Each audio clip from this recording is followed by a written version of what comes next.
Then Renee Moxley Good had Sammy Guevara in the back because he's wrestling Darby Allin tonight, and MJF comes in and they kiss each other's heads. And they managed to clarify the deal from last week when Sammy jumped the gun and they never really laid out the premise.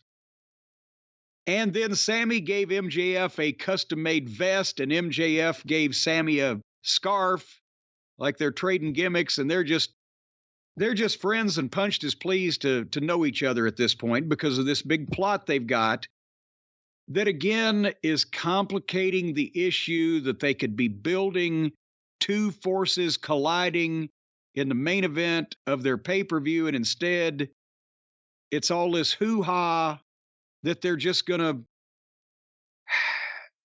gonna do it, and then they're gonna fucking annul everything they've done and put the match in that they're gonna put in to begin with, as we'll see here in a little while.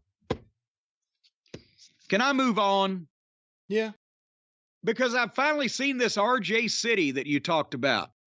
Because he was in the back. Apparently Renee Moxley Good was being overused.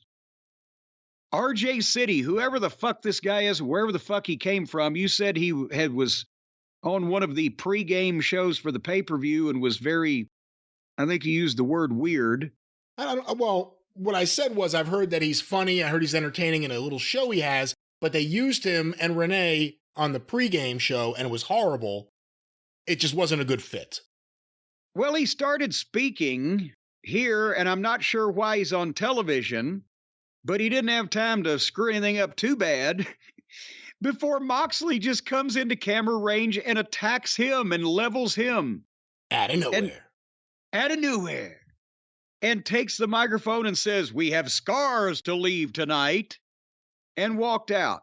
So this guy's never appeared on this television program before in an interviewer capacity or any other capacity that we're aware of on Dynamite. And he gets 15 seconds out and the guy comes in and fucking knocks him out. Okay. The entire Moxley gimmick is so amazing because it's like you took an 8-year-old and said, what would you imagine you could do if you were the baddest man on the planet? It's like, I just walk into a room and I hit anyone for no reason. That's what I do. Every time we see him, he's just randomly hitting people because I'm a badass and I'm dope. It's so lame. I don't know. He'll never understand how lame he is. And a lot of those AEW fans are just into the personality of Moxley much more than they are the actual quality of his work. But it's hysterically bad and it gets funnier each week. The personality of Moxley. That's like a synonym for the aroma of manure. It's just like a synonym, but I don't know what that is. So, well, RJ City is down for the count, and we're at the 9 o'clock hour.